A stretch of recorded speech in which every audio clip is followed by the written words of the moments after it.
মমতা বন্দ্যোপাধ্যায় এমন একজন নেত্রী যিনি গোটা দেশের কাছে এই মুহূর্তে নেতৃত্ব দিচ্ছেন যে কোনো বিরোধী রাজ্যে যেখানে ডবল ইঞ্জিন নেই সেখানে যদি এসআইআর করা হয় তাহলে কিভাবে প্রতিদ্বন্দ্বিতা দিতে হয়। আন্দোলনকে আরও বৃহত্তর করার এই সুযোগ একেবারেই হাতছাড়া করতে চাইছে না তৃণমূল সুপ্রিমো। তিনি দিল্লির বুকে আন্দোলন সংগঠিত করতে চাইছেন। বাঙালি সেই কারণেই তাদের এসআইআরে ভোটার লিস্ট থেকে নাম বাদ যাচ্ছে, কারণ অপরাধ তারা বাংলায় কথা বলে, তারা বাংলায় কথা বলে, সেই অপরাধ তারা বাংলাদেশি। রাজ্য জুড়ে এসআইআর আবহ, আর এই এসআইআর আবহের মধ্যেই বিভিন্ন রাজনৈতিক দল তারা ময়দানে নেমে পড়েছে। একের পর এক বিভিন্ন কর্মসূচি। এসআইআরের প্রথমে প্রক্রিয়া, সেই প্রক্রিয়া শেষ হওয়ার পর বহু লোকেরকে হিয়ারিংয়ে ডাকা হচ্ছে। সেই হিয়ারিং প্রক্রিয়া ধীরে ধীরে চলছে। সেই হিয়ারিংয়ের মধ্যে থেকে এমন বহু লোক রয়েছেন যাদেরকে বহুবার ডাকা হচ্ছে। তবে 14ই ফেব্রুয়ারি এসআইআরের ফাইনাল লিস্ট প্রকাশ। সেই লিস্ট প্রকাশের পরই রাজনৈতিক উত্তাপ যে অন্য দিকে এগোবে সেটা কিন্তু একেবারেই স্পষ্ট। আমরা দেখেছিলাম এনুমারেশন ফর্ম ফিল আপ বা এসআইআরের প্রথম প্রক্রিয়া সেটা শুরু হয়েছিল 2025 সালের 4 নভেম্বর থেকে। আর সেই দিনই কলকাতার রাজপথে তৃণমূল নেমেছিল, মিছিল করেছিল। মুখ্যমন্ত্রী মমতা বন্দ্যোপাধ্যায় নেতৃত্বে ছিলেন তৃণমূলের সর্বভারতীয় সাধারণ সম্পাদক অভিষেক বন্দ্যোপাধ্যায়। কিন্তু সেই মিছিল শেষে অভিষেক বন্দ্যোপাধ্যায় বলেছিলেন যে আমি জননেত্রীর অনুমতি নিয়েই বলছি, কোনো একজন বৈধ ভোটারের যদি নাম বাদ যায়, তিনি যদি ভোট দিতে না পারেন, তাহলে এই আন্দোলন দিল্লির বুকে আরও বৃহৎ আকারে সংগঠিত করব আমরা। এবার কি সেই পথেই হাঁটছে তৃণমূল? এবার কি সেই পথেই দিল্লির বুকে এগোচ্ছে তৃণমূল? অবশ্যই নজর সেই দিকে। তবে মুখ্যমন্ত্রী ইতিমধ্যেই জানিয়ে দিয়েছেন তিনি দিল্লি যাবেন। এসআইআর আবহের মধ্যে অভিষেক বন্দ্যোপাধ্যায় 14ই ফেব্রুয়ারির পর যদি কোনো বৈধ ভোটারের নাম বাদ যায় 1 লক্ষ ভোটার নিয়ে, কর্মী সমর্থক নিয়ে দিল্লির বুকে আন্দোলন করবেন। এর আগেও আমরা দেখেছি যখন 100 দিনের বকেয়া টাকার দাবিতে কেন্দ্রের বিরুদ্ধে যখন আন্দোলনে সরব হয়েছিল তৃণমূল, তখন দিল্লির বুকে তারা আন্দোলন সংগঠিত করেছিল। তারপর দিল্লি পুলিশ অভিষেক বন্দ্যোপাধ্যায় সহ তাদের প্রতিনিধি দলকে তুলে নিয়ে যায় মন্দির মার্গ থানায়। সেখানে তারা রাত্রিতে থাকে। কিন্তু ডেপুটেশন নিয়ে এই যে বিবাদ, সেই বিবাদ কিন্তু চলেই আসছে। তবে এবার মুখ্যমন্ত্রী মমতা বন্দ্যোপাধ্যায়ের দিল্লি সফর নিয়ে রাজনৈতিক তরজা, রাজনৈতিক চাপানুতোর অন্য পর্যায়ে চলে গিয়েছে।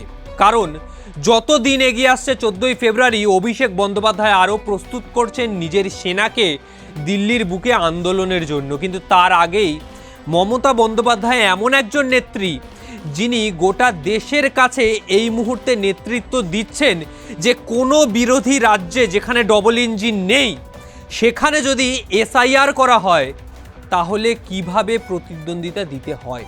কারণ এর আগে বিহারে এসআইআর হয়েছে, তখন বিহারে ডবল ইঞ্জিন সরকার।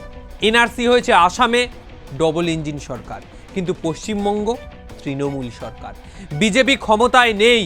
তাই এই প্রতিদ্বন্দ্বিতা আগামী সময় সমস্ত বিরোধী রাজ্যকে যে পথ দেখাবে সেই পথই কিন্তু প্রদর্শন করতে চাইছেন মমতা বন্দ্যোপাধ্যায়। তবে মুখ্যমন্ত্রী যদি দিল্লির বুকে গিয়ে আন্দোলন সংগঠিত করেন, কারণ আমরা এর আগেও দেখেছিলাম এসআইআর আবহে যখন তৃণমূলের প্রতিনিধি দল অমিত শাহর দপ্তরের বাইরে আন্দোলন করলেন, কিভাবে তাদেরকে টেনে হিঁচড়ে নিয়ে যাওয়া হলো। তাহলে মুখ্যমন্ত্রী যদি আন্দোলন করেন, দিল্লি পুলিশ, দেশের প্রশাসনকে প্রস্তুত থাকতে হবে, কারণ তিনি বাংলার মুখ্যমন্ত্রী। একজন মুখ্যমন্ত্রী যখন রাস্তায় নেমে দিল্লির বুকে কেন্দ্র সরকারের সামনে যখন আন্দোলন বিক্ষোভ প্রদর্শন করছেন, সেই বিক্ষোভের মাত্রা কিন্তু অনেকটাই বাড়বে। কারণ 1 ফেব্রুয়ারি বাজেট পেশ। সেই বাজেট অধিবেশনের পরে সেই বাজেটের সপক্ষে বিপক্ষে বিভিন্ন যুক্তি পেশ, বিভিন্ন কথোপকথন লোকসভায় শুরু হবে। আর সেই সময়কেই টার্গেট করতে চাইছেন মমতা বন্দ্যোপাধ্যায়। সেই সময় তিনি দিল্লি যাবেন, লোকসভার বাইরে বিক্ষোভ প্রদর্শন করবেন। তার ইন্ডিয়া জোট, কংগ্রেস হোক বা অন্য কোনো রাজনৈতিক দল, সমস্ত সাংসদরাই কিন্তু সেই সময় দিল্লিতে থাকবেন। ফলে আন্দোলনকে আরও বৃহত্তর করার এই সুযোগ একেবারেই হাতছাড়া করতে চাইছে না তৃণমূল সুপ্রিমো। তিনি দিল্লির বুকে আন্দোলন সংগঠিত করতে চাইছেন এবং যে আন্দোলন শেষ করবেন অভিষেক বন্দ্যোপাধ্যায়। এছাড়াও যেটা জানতে পারা যাচ্ছে যে মুখ্যমন্ত্রী জ্ঞানেশ কুমারের সাথে দেখা করতে পারেন। অভিষেক বন্দ্যোপাধ্যায় এর আগেই প্রতিনিধি দল নিয়ে জ্ঞানেশ কুমারের সাথে দেখা করেছেন, কিন্তু এবার সেই পথেই হাঁটছেন মুখ্যমন্ত্রী মমতা বন্দ্যোপাধ্যায়। এসআইআর আবহ, ভোটার তালিকা প্রকাশ, এসআইআর এর পূর্ণাঙ্গ তালিকা, তারপর বহু ভোটারের নাম বাদ যেতে পারে, এই আশঙ্কা কিন্তু করা হচ্ছে। আর সেই জন্যই এবারের দিল্লি সফরে মুখ্যমন্ত্রী মমতা বন্দ্যোপাধ্যায় গোটা রাজ্য নয়, গোটা দেশব্যাপী এক আন্দোলনের অন্য মাত্রা তিনি নিয়ে যেতে চাইছেন। তার আন্দোলনকে জাতীয় স্তরে প্রতিষ্ঠা করার জন্য এই উদ্যোগ তিনি নিচ্ছেন। কারণ এসআইআর আবহেই 26-এর বিধানসভা নির্বাচনের প্রধান ইস্যু। বাংলা বাঙালি তো রয়েছেই, বিভিন্ন পরিযায়ী শ্রমিক যাদের উপর আক্রমণ করা হচ্ছে, যে অভিযোগ করছে তৃণমূল, কারণ তারা বাঙালি। কারণ বাঙালি, সেই কারণেই তাদের এসআইআর এ ভোটার লিস্ট থেকে নাম্বার যাচ্ছে। কারণ অপরাধ, তারা বাংলায় কথা বলে, তারা বাংলায় কথা বলে, সেই অপরাধ তারা বাংলাদেশি, এটা দাগিয়ে দেওয়া হচ্ছে। এই অভিযোগ বারবার করে এসছে তৃণমূল। আর সেই জন্য এবার রাজপথে নেমে দিল্লির বুকে এই আন্দোলন সংগঠিত করতে চলেছে মমতা বন্দ্যোপাধ্যায়। আরও অন্যান্য খবর নিয়ে বিভিন্ন সময় আসবো আপনাদের সামনে। আজকের মতো বিদায় নিচ্ছি। ভিডিওটা যদি ভালো লাগে অবশ্যই লাইক, কমেন্ট এবং সাবস্ক্রাইব করবেন। আগামী সময়ে বিধানসভা নির্বাচন সামনে, বিধানসভা রিলেটেড প্রতিটি খবর, প্রতিটি আপডেট, প্রতিটি বিশ্লেষণ বিভিন্ন সময় তুলে ধরব। আজকের মতো বিদায় নিচ্ছি।